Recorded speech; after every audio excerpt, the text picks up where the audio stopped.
Okay, we're going to install our rear main seal. That actually goes on before the flywheel housing on this one. We're going to use just a real thin bead of illuminator.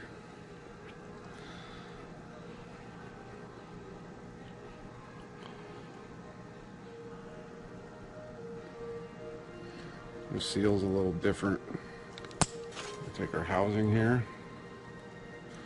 You can see in these holes have been repaired because they're aluminum. Okay, there's your plate. There's no seal in it right now. We're going to put that on after we get this started. I'm not going to tighten this down until I actually get the seal installed, just because it may be off center some. It's a whole lot easier to leave this loose, get the seal in, and then tighten this up. And you notice you can take the flywheel housing out, and it would still work without the bell housing. There's what, 8 bolts here. We torque to 89 inch-pounds. See, after we get the seal installed, we'll torque this down. Another reason I want to use anaerobic, it won't dry until I get that on. Like I say, the cover's been repaired. You can kind of see some thread inserts in there because they somebody didn't get the oil pan started right when they put the pan on. After we get this, we can go ahead and put our pan on. To remove the old rear seal, you can see they drilled some holes in this. But basically you would drill it, use a slide hammer to pull them out. Okay, normally we wouldn't have this piece off. But this one has a little plastic sleeve that's installed on it already, because the lip has to go over the crankshaft. If I didn't have that, I wouldn't be able to get it on. So how that does, you set that there.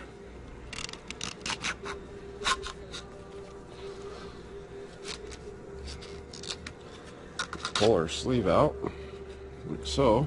That's the installation tool we have to have. You could knock this in with a hammer. I wouldn't recommend it, but there's 2 studs that go on here. Then we can pull it on nice and evenly with the actual seal tool. You see, here's our tool,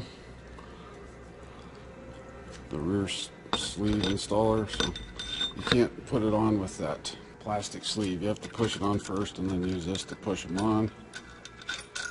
And I use a hammer too to, well, basically what I'll do is I'll just suck these down until it stops, and that installs the seal. Okay, we're going to finish sucking this down. I'll take one side a little ways, the other a little ways. So you kind of watch to make sure it looks like it's going evenly. And this side looks like it needs a little bit, so I'm going to give it a tap. Kind of help even it up.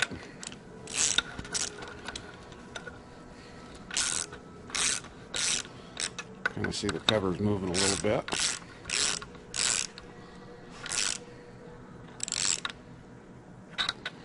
We'll be careful how far we go in. Like I say, we're going to run this in until it stops, and then the seal is installed. Oh, there it stopped. Stopped.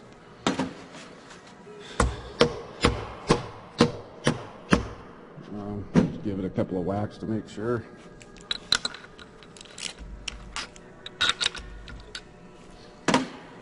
Take our tool off, and then we'll go ahead and torque the rest of those bolts for the housing that we didn't do. Torque 89 inch-pounds. Looks like the seal's in good.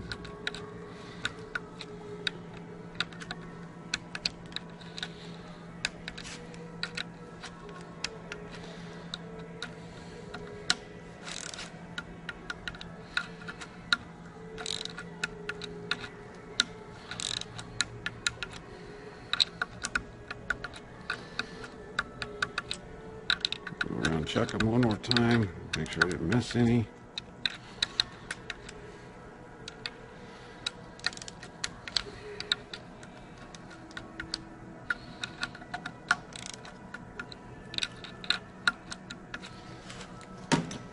Also see right here this frost plug.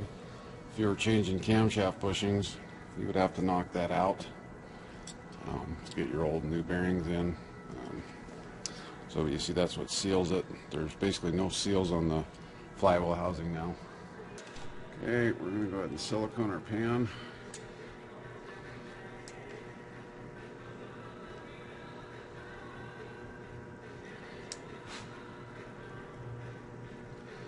Could use the eliminator here. I really should have a new pan gasket. But this you want to put a pretty good bead on to make it seal. Silicone is kind of amazing stuff. It sticks to nothing and it sticks to everything. Really can't put too much on it. If you're using a gasket, you want to make sure you put RVT across these cracks on both ends. Alright, and basically we're going to put all our bolts in. I get them all started first before I tighten them down. Makes your life a lot easier. That's where the front and rear housings have gotten cracked because someone didn't do that.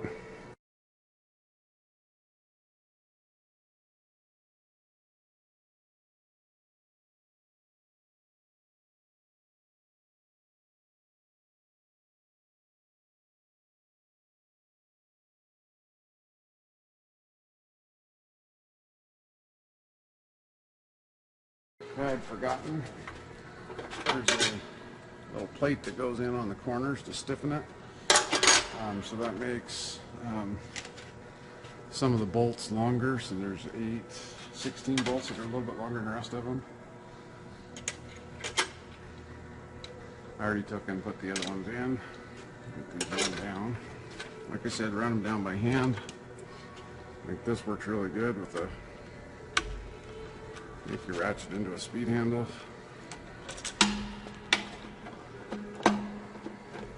So, like I say, run them down by hand and then go through and torque them. There's a pattern, but basically well, usually I would say go from the center out.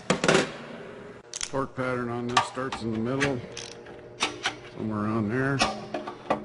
Crisscross pattern. 3, 4, 5, 6. Back and forth until we get all the way out to the end. So that's how you torque the wheel pan. Okay, flywheel housing's got a couple of dowels. Put some guide bolts in to help get it on. But right here, you can. Right here is where a turning tool goes in. That would go in and mesh with the teeth to turn the engine over.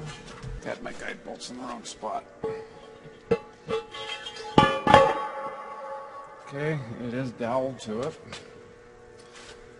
Cummins wants us to go through and check the runout on this. Once we get all these bolts in, they allow 8 thousandths runout, which seems like a lot. Anyways, we get all these bolts in, torque to like 57. I'll have to look again. And then we'll check basically how round it is on this edge. Okay, we're going to torque these in a pattern. Let's see, they've actually got it marked. 1, 2, 3, 5, 6, 7, 8.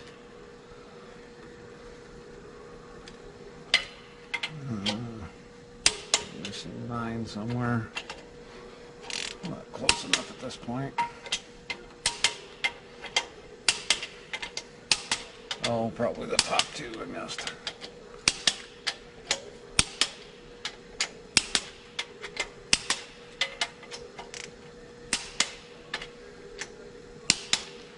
You'll notice to change that rear seal, you wouldn't be able to take that housing off unless you pull the bell housing. So that can be done in here. The way I showed you is basically the same thing. Okay, so we're going to check flywheel run out. You start at the 12 o'clock position and we zeroed our indicator. Cummins used this big goofy bar looking thing. It doesn't fit this one. So we'll go there, we'll go 9, 6, and 3 o'clock. They allow 8 thousandths run out. I'll go ahead and if you want to turn it. Keep going. Out there. Okay. You can see we're at 8 thousandths right there. So that'd be plus 0.008. Okay. Keep going. gets any worse, we're gonna have to fix it. A little more. A little bit more, yeah.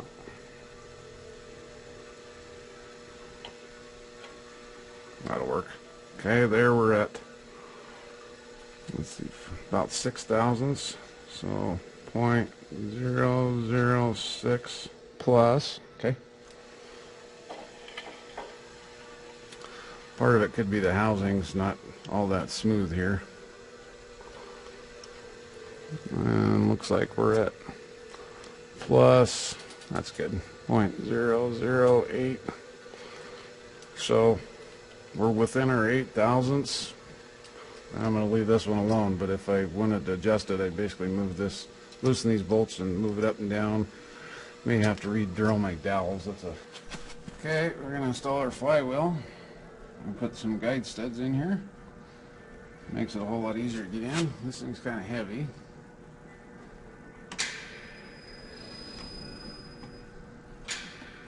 Up.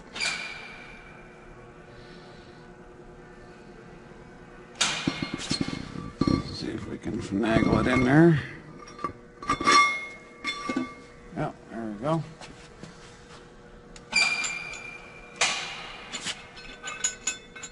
And we take the cadillac off. This one's not keyed, so it doesn't matter which way it goes on. Okay, and then we're going to bolt it on, torque these, and I believe they torqued to 101. We could check our flywheel face runout. This is a new flywheel, so I'm not going to do that, but basically put a dial indicator from here to the face, make sure it doesn't walk back and forth like this. Okay, I'm going to go ahead and zip these down.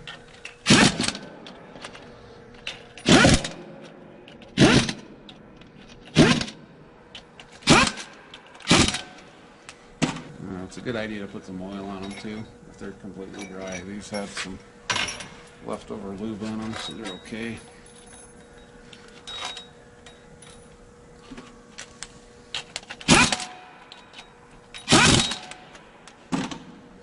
And these torqued to 101 foot-pounds. And I'm going to have to hold it. Let me get my turning tool. There's our turning tool. It goes on a 1/2-inch ratchet. I'll go on the front of the bell housing here, and then I can hold it.